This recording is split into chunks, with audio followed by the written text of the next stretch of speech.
Topic है गुप्तकालीन स्थापत्य कला एवं साहित्य कला, जिसके नोट्स का हम रिवीजन करेंगे।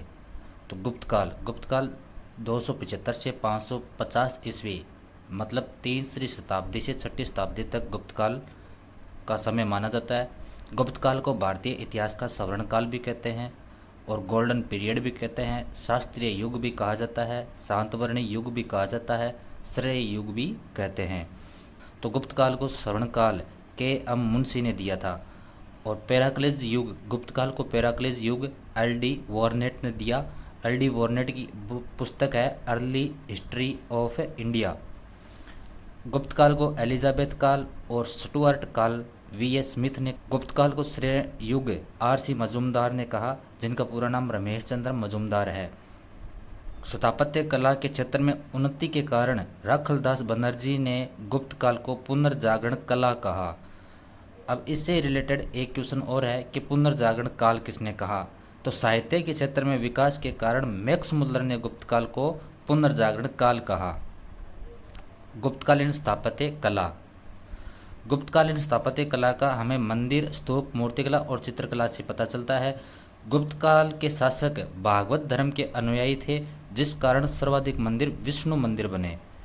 मंदिर निर्माण की स्थापत्य कला की वास्तविक शुरुआत गुप्तकाल से मानी जाती है। गुप्तकालीन मंदिर नागर शैली में बने हुए थे।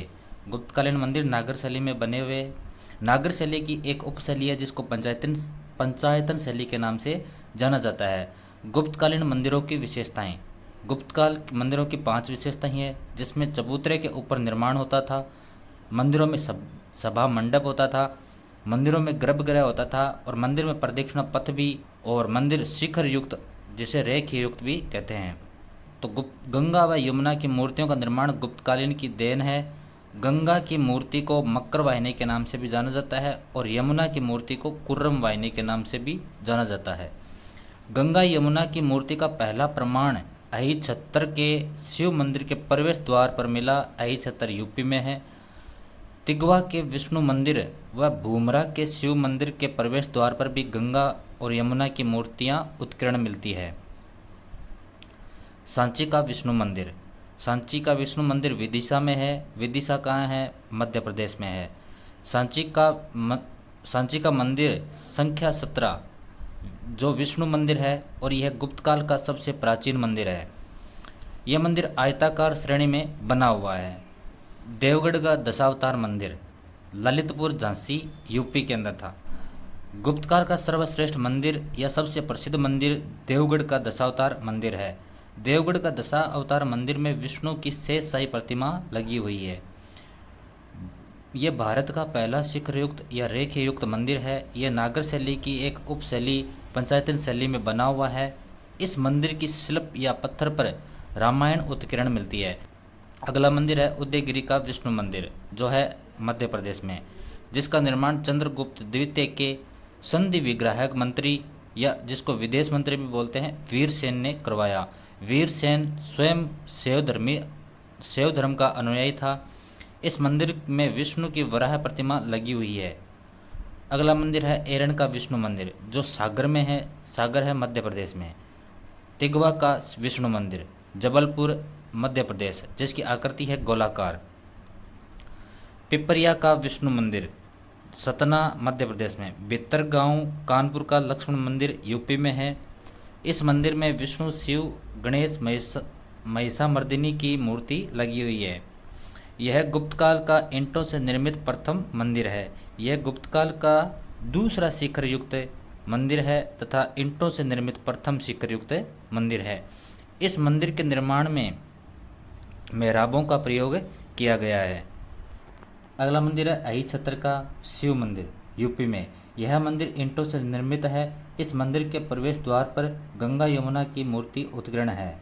सिरपुर का लक्ष्मण मंदिर रायपुर छत्तीसगढ़, ईंटों से निर्मित मंदिर। नचना कुठार का पार्वती मंदिर, जो अजयगढ़ मध्य प्रदेश में है। इस मंदिर की विशेषता है कि ये वर्गाकार आकृति में बना हुआ है। इस मंदिर के शिल्प पर राम कथा या रामायण उत्कीर्ण है। बूमरा का शिव मंदिर सतना मध्य प्रदेश में, जिसकी आकृति वर्गाकार है। खोह का शिव मंदिर नागदा नागौद मध्य प्रदेश में। मुकंदरा का शिव मंदिर कोटा राजस्थान में है। पहाड़पुर का शिव मंदिर राजशाही बांग्लादेश में है। गोप का शिव मंदिर गुजरात में है। असम के देह पर्वतीय नामक स्थान पर ब्रह्मपुत्र नदी के किनारे गुप्तकालीन मंदिरों के अवशेष मिले हैं। तो गुप्तकालीन स्तूप, स्तूप क्या होते हैं? बौद्ध भिक्षुओं का समाधि स्थल को स्तूप कहते हैं, जिसमें सबसे प्रसिद्ध है सारनाथ का धम्मेक स्तूप, जो उत्तर प्रदेश में है। गुप्तकाल का सबसे प्रसिद्ध स्तूप है सारनाथ का धार्मिक स्तूप, जिसका निर्माण चंद्रगुप्त प्रथम की पत्नी कुमार देवी ने करवाया था। अगला है मीरपुर का खास स्तूप, पाकिस्तान में है। मीरपुर पाकिस्तान में है। नालंदा स्तूप और नालंदा विहार दोनों बिहार में हैं। रत्नागिरी का बौद्ध स्तूप महाराष्ट्र में है। राजगृह का जरासन स्तूप बिहार में है। तो हमने अब तक पढ़ लिया गुप्तकालीन मंदिर और गुप्तकालीन के स्तूप। अगला आएगा हमारा गुप्तकालीन स्थापत्य कला में मूर्तिकला। गुप्तकालीन मूर्तिकला के 3 प्रमुख केंद्र थे, मथुरा, सारनाथ, पाटलिपुत्र। गुप्तकालीन मूर्तिकला का मूल केंद्र मथुरा था, अतः मूर्तियां मथुरा शैली में बनी हुई थी। गुप्तकालीन मूर्तियां धातु, पत्थर व मिट्टी की बनाई गई थी, जो शास्त्रीय नियमों पर आधारित थी। सारनाथ व पाटलिपुत्र से प्राप्त मूर्तियां चुनार के सफ़ेद बलुआ पत्थर से बनी हुई थी। सारनाथ व पाटलिपुत्र से प्राप्त जो मूर्तियां थी वो चुनार के सफ़ेद बलुआ पत्थर से बनी हुई थी। मथुरा से अर्धनारीश्वर शिव की प्रतिमा मिली, जिसमें शिव व पार्वती की संयुक्त प्रतिमा थी। यह प्रतिमा वर्तमान में मथुरा संग्रहालय में सुरक्षित है। सारनाथ से महात्मा बुद्ध की पद्मासन अवस्था में पाषाण मूर्ति मिली, जिसे बैठे बुद्ध की मूर्ति या भूमि को स्पर्श करने वाले बुद्ध प्रतिमा कहा गया है। मथुरा से खड़े बुद्ध की पाषाण प्रतिमा मिली है, जिसे बुद्ध की आदमकद प्रतिमा कहा गया है। सुल्तानगंज बिहार से बुद्ध की तांबे की बनी प्रतिमा मिली है, जो भागलपुर जिले में है। इसकी ऊंचाई 7.5 फीट है, वजन 1 टन है। यह बुद्ध की धर्म चक्कर परिवर्तन अवस्था में, जिसको शिक्षा का पहिया घूमना भी कहते हैं, में बनी हुई है। यह भी खड़े बुद्ध की प्रतिमा है। यह प्रतिमा वर्तमान में इंग्लैंड के बर्मिंघम संग्रहालय में सुरक्षित है। कंगड़ हिमाचल प्रदेश से बुद्ध की पित्तल की बनी मूर्ति मिली है। नालंदा बिहार से बुद्ध की 80 फीट की पाषाण प्रतिमा मिली है, जो है एनसीईआरटी के अनुसार। और आरपीएससी के अनुसार बोध गया से बुद्ध की 80 फीट की मूर्ति ऊंची प्रतिमा मिली है। काशी व कौशाम्बी गुप्तकालीन सूर्य प्रतिमा मिली है। काशी से भगवान श्री कृष्ण को गोवर्धन पर्वत धारण किए हुए एक प्रतिमा में उत्कीर्ण किया गया है। एरण व उदयगिरी भगवान विष्णु की वराह प्रतिमा मिली है। एरण व उदयगिरी से देवगढ़ व मथुरा से विष्णु भगवान की प्रतिमा उत्कीर्ण मिली है। दुर्जनपुरा विदिशा मध्य प्रदेश से जैन तीर्थकरों की प्रतिमा मिली है। कंकाली टीला मथुरा से महावीर स्वामी की ध्यान मग्न किए हुए प्रतिमा मिली है, जो कुमार गुप्त प्रथम के समय की है। ऋषभ देव की कांस्य प्रतिमा चौसा बिहार से मिली है। एरण की विष्णु मंदिर में विष्णु के वराह रूप की मूर्ति लगी हुई है। पुराणों के अनुसार जल में डूबी हुई पृथ्वी को बचाने के लिए भगवान विष्णु ने वराह रूप धारण किया था। इस मूर्ति में पृथ्वी को स्त्री के रूप में दर्शाया गया है। और गुप्तकालीन स्थापत्य कला का अगला पॉइंट है गुप्तकालीन चित्रकला। तो चित्रकला में गुप्तकालीन चित्रकला के 4 प्रमुख केंद्र थे। सबसे पहला अजंता की गुफा, बाघ की गुफा, एलोरा की गुफा और उदयगिरी की गुफा। अजंता की गुफा औरंगाबाद महाराष्ट्र में है, बाघोरा नदी के किनारे है और अनिष्ठा गांव में है। अनिष्ठा गांव को अजंता भी कहते हैं। अजंता की गुफाओं की खोज 1819 में मद्रास रेजिमेंट के एक सैनिक विलियम एरिक्सन द्वारा की गई थी और इन गुफा को प्रकाश में लाने का श्रेय 1824 ईस्वी में विलियम अलेक्जेंडर द्वारा किया गया था। इन गुफाओं की कुल संख्या है 29। सभी गुफाएं बौद्ध धर्म से संबंधित है। इनमें से 4 चैत्य गुफा है तथा शेष 25 विहार गुफा है। चैत्य गुफा कौन कौन सी है? तो चैत्य गुफा में 9, 10, 19 और 26 है। गुप्तकालीन गुफा कौन सी है? तो 16, 17, 19 ये 3 गुफा 16 व 17 में गुप्तकालीन चित्र दिए गए हैं। और गुप्तकालीन गुफा नंबर 16 में मरणासन राजकुमारी का चित्र है, जो गुप्त काल का सर्वश्रेष्ठ चित्र माना जाता है। मरणासन राजकुमारी का चित्र गुप्त काल का सर्वश्रेष्ठ चित्र है। इस गुफा में महात्मा बुद्ध के वैराग्य उत्पन्न करने वाले चित्रों का भी उल्लेख मिलता है। तो महात्मा बुद्ध के वैराग्य उत्पन्न करने वाले चित्रों का उल्लेख कौन सी गुफा से मिलता है? तो गुफा नंबर 16 से।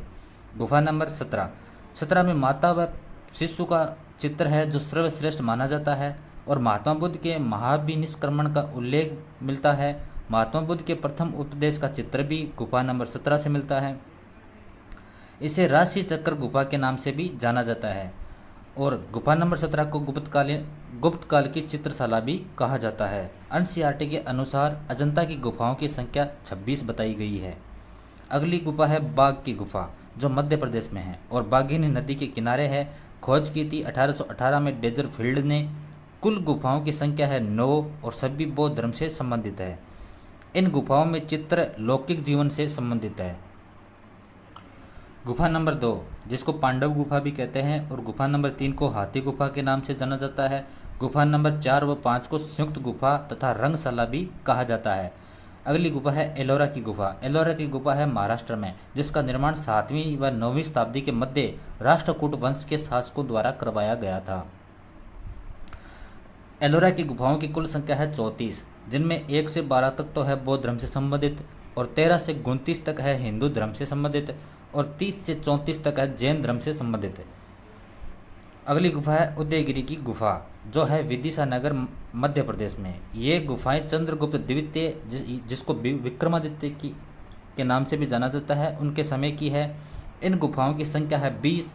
इनमें से 19 गुफाएं ब्राह्मण व वैदिक धर्म से संबंधित है और एक गुफा है वो जैन धर्म से संबंधित है।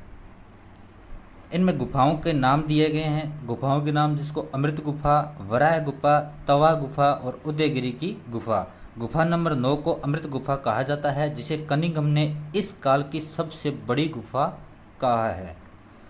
तो हमारा टॉपिक था गुप्तकालीन स्थापत्य कला और गुप्तकालीन स्थापत्य कला में हमने पढ़ा है गुप्तकाल के मंदिर, गुप्तकाल के स्तूप और गुप्तकाल की मूर्तिकला और गुप्तकाल की चित्रकला।